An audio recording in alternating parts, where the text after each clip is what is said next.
Assalamualaikum warahmatullahi wabarakatuh.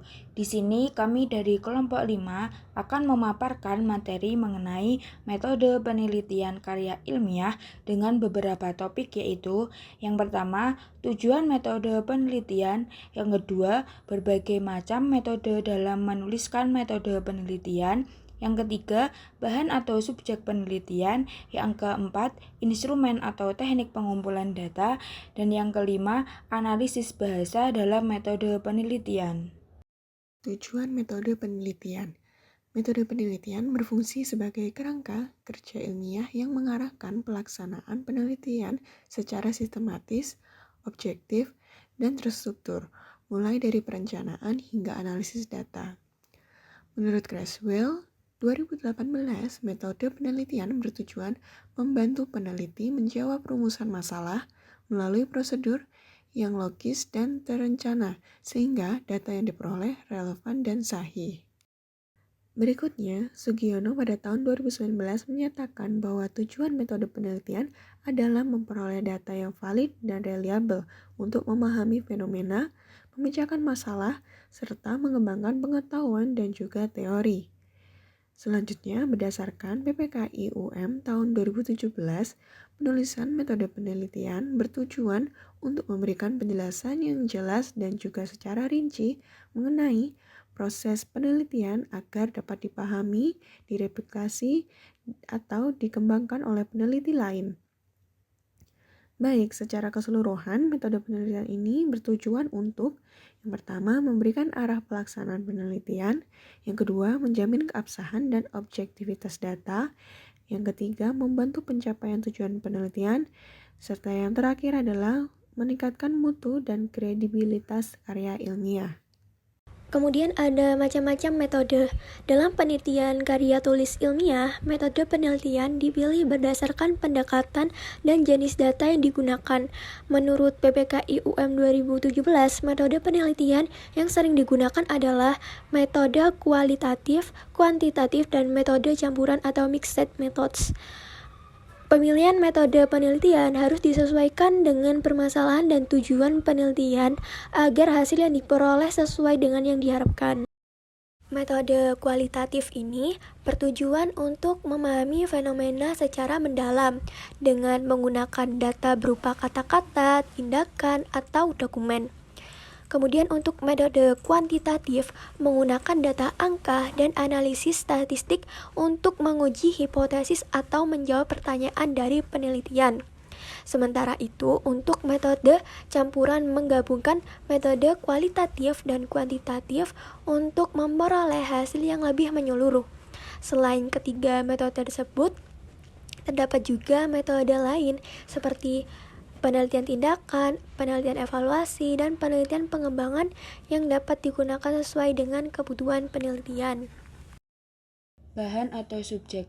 Sumber atau subjek penelitian dalam ketentuan ilmiah juga dapat dinamakan sumber data. Sumber data adalah subjek dari mana data itu diperoleh. Dapat juga didefinisikan sebagai objek atau individu yang diteliti oleh peneliti melalui observasi, membaca, atau melakukan tanya jawab terkait dengan masalah penelitian tertentu. Segala informasi atau data yang diperoleh dari sumber penelitian ini kemudian diakses dan dijadikan sebagai data.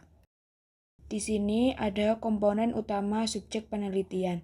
Yang nomor 1 yaitu jenis subjek penelitian, yaitu pihak yang menjadi sumber data utama seperti peserta didik, guru, kepala sekolah, atau pihak lain yang relevan dengan fokus penelitian. Penentuan jenis subjek ini harus disesuaikan dengan tujuan penelitian agar data yang diperoleh benar-benar mencerminkan permasalahan yang dikaji. Selanjutnya, nomor 2 yaitu jumlah dan karakteristik subjek penelitian. Peneliti perlu menjelaskan jumlah subjek yang terlibat serta karakteristiknya, seperti usia, latar belakang pendidikan, pengalaman, atau kondisi tertentu yang berkaitan dengan penelitian. Penjelasan ini penting untuk memberikan gambaran konteks penelitian serta membantu pembaca memahami ruang lingkup dan keterbatasan hasil penelitian. Selanjutnya yaitu nomor 3, Teknik pemilihan subjek penelitian. Subjek penelitian dapat dipilih melalui berbagai teknik seperti purposive sampling, random sampling, atau teknik lain yang sesuai dengan pendekatan penelitian.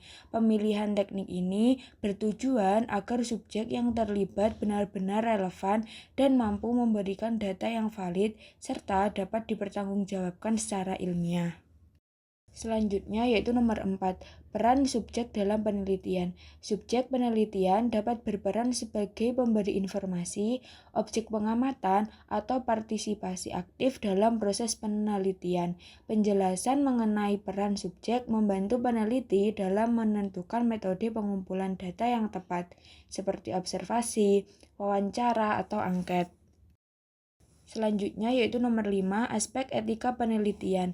Peneliti wajib memastikan bahwa subjek penelitian memperoleh penjelasan yang jelas mengenai tujuan penelitian, memberikan persetujuan secara sadar, serta mendapatkan jaminan kerahasiaan data. Penerapan etika penelitian yang baik menunjukkan tanggung jawab ilmiah peneliti dan mendukung terciptanya hasil penelitian yang berkualitas dan terpercaya. Selanjutnya adalah instrumen atau teknik pengumpulan data. A. Instrumen pengumpulan data. Instrumen berfungsi sebagai alat bantu dalam mengumpulkan data yang diperlukan. Menyusun instrumen pada dasarnya adalah menyusun alat evaluasi, karena mengevaluasi adalah memperoleh data tentang sesuatu yang diteliti dan hasil yang diperoleh dapat diukur dengan menggunakan standar yang telah ditentukan sebelumnya oleh peneliti. Dalam hal ini, terdapat dua macam alat evaluasi yang dapat dikembangkan menjadi instrumen penelitian, yaitu tes dan non-tes. Baik, yang pertama adalah bentuk instrumen tes. Instrumen tes berupa serangkaian soal yang mengukur pengetahuan sikap dan keterampilan subjek penelitian. Tes terdiri atas beberapa jenis, seperti tes kepribadian, bakat, intelijensi, sikap, minat, dan prestasi, yang banyak digunakan untuk menilai hasil belajar siswa. Untuk tes prestasi umumnya digunakan dalam dunia pendidikan, termasuk di sekolah dasar, untuk menilai hasil belajar siswa pada aspek pengetahuan, sikap, dan keterampilan setelah mempelajari materi tertentu. Selanjutnya, bentuk instrumen angket dan kuesioner. Angket atau kuesioner merupakan instrumen berupa pertanyaan tertulis untuk memperoleh informasi dari responden. Bentuknya meliputi kuesioner terbuka, tertutup, checklist, dan skala bertingkat yang disusun sesuai indikator penelitian. Instrumen ini umum digunakan dalam penelitian pendidikan, termasuk penyusunan skripsi. Baik, selanjutnya ada instrumen wawancara. Instrumen wawancara digunakan untuk memperoleh data melalui tanya jawab langsung antara peneliti dan narasumber. Wawancara dapat dilakukan secara bebas terpimpin atau bebas terpimpin untuk menggali informasi secara mendalam. Instrumen ini cocok digunakan untuk menggali informasi mendalam dan terkini, misalnya tentang kinerja guru melalui kepala sekolah, rekan guru, dan siswa. Selanjutnya ada instrumen observasi. Instrumen observasi digunakan untuk mengumpulkan data melalui pengamatan langsung terhadap objek penelitian. Observasi dilakukan secara sistematis dengan pedoman pengamatan untuk mencatat kejadian sesuai variabel yang diamati. Jadi, observasi sendiri adalah pengamatan langsung terhadap objek penelitian dengan melibatkan seluruh indera. Instrumennya dapat berupa pedoman pengamatan, tes kuesioner, kemudian rekaman gambar atau suara. Observasi sistematis dilakukan menggunakan pedoman dengan sistem tanda atau sign system atau sistem kategori atau kategori sistem untuk mencatat kejadian sesuai variabel yang diamati. Instrumen yang terakhir adalah instrumen dokumentasi. Instrumen dokumentasi digunakan untuk mengumpulkan data dari dokumen tertulis atau benda seperti buku, arsip, dan laporan. Instrumen ini membantu peneliti memperoleh data pendukung dalam penelitian. Instrumen ini digunakan dalam penelitian analisis isi, pencarian bukti sejarah, landasan hukum, dan peraturan dengan sumber data seperti buku, arsip, notulen, catatan, dan artefak. Selanjutnya adalah teknik pengumpulan data. Teknik pengumpulan data penelitian merupakan cara yang digunakan untuk memperoleh informasi yang dibutuhkan dalam penelitian. Pemilihan teknik harus disesuaikan dengan tujuan penelitian, jenis data, sumber daya, dan pertimbangan etis karena berpengaruh terhadap validitas dan reliabilitas hasil penelitian. Kombinasi beberapa teknik sering terjadi atau sering digunakan untuk memperoleh pemahaman yang lebih komprehensif.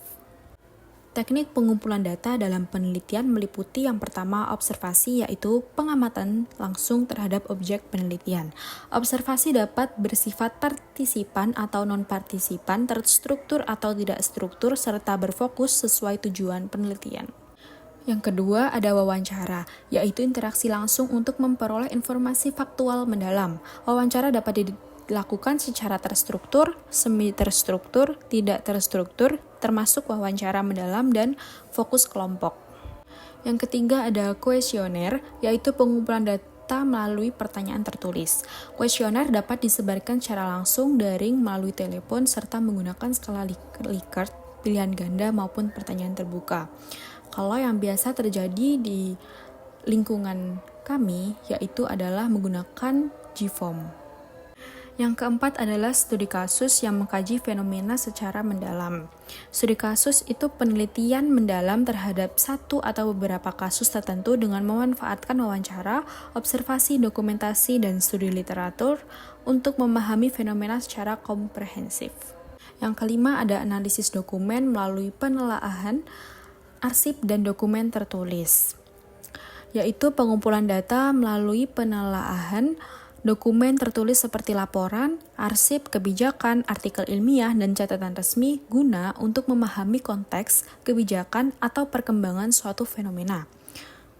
Selanjutnya ada pengukuran dan uji yang digunakan untuk memperoleh data numerik.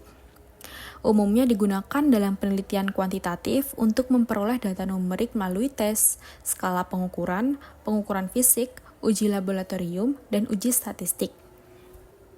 Yang ketujuh ada survei untuk menjaring data dari banyak responden.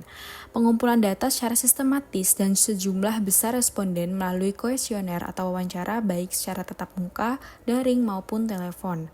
Selanjutnya ada pengamatan partisipan dengan keterlibatan langsung peneliti, yang dimana peneliti terlibat langsung dalam situasi yang diteliti untuk memperoleh pemahaman yang lebih mendalam terhadap konteks dan perilaku partisipan. Selanjutnya adalah pengumpulan data sekunder dari sumber yang sudah tersedia. Penggunaan data yang telah tersedia dari instansi pemerintah, kemudian lembaga penelitian, publikasi ilmiah, basis data daring maupun arsip resmi. Yang ke-10 atau yang terakhir adalah eksperimen untuk mengamati pengaruh antar variabel secara terkendali.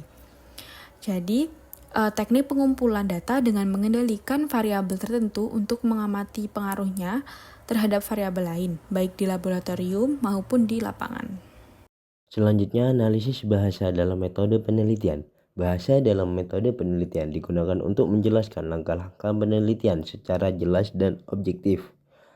Ciri utamanya adalah: yang pertama, menggunakan bahasa formal dan akademik. Yang kedua, tidak memuat pendapat pribadi. Yang ketiga, fokus pada apa yang dilakukan dalam penelitian, bukan siapa penelitinya. Bahasa seperti ini membantu pembaca memahami prosedur penelitian tanpa bias. Analisis leksikal berkaitan dengan pemilihan kosakata yang digunakan dalam metode penelitian. Kosakata yang dipakai pada umumnya yaitu bersifat teknis dan akademik.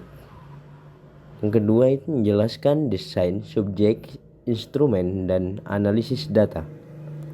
Contoh kosakata seperti research design dan data analisis dipilih agar makna tepat dan tidak ambigu. Metode penelitian merupakan teks yang tersusun secara runtut dan logis. Setiap bagian metode saling berkaitan dan disusun mengikuti urutan kegiatan penelitian.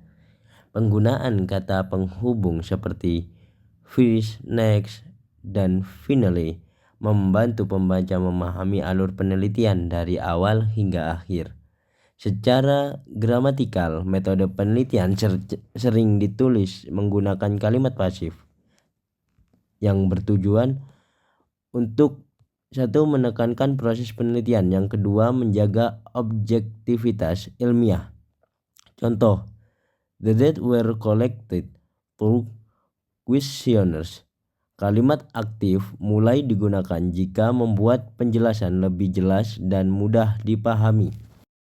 Analisis bahasa membantu menilai apakah metode penelitian yang pertama yang dinilai ditulis dengan jelas dan sistematis. Yang kedua, mudah dipahami oleh pembaca. Yang ketiga, mencerminkan kualitas penelitian. Metode yang bahasanya jelas memungkinkan penelitian dinilai dan direplikasi oleh peneliti lain. Tidak hanya bersifat deskriptif, tetapi juga evaluatif.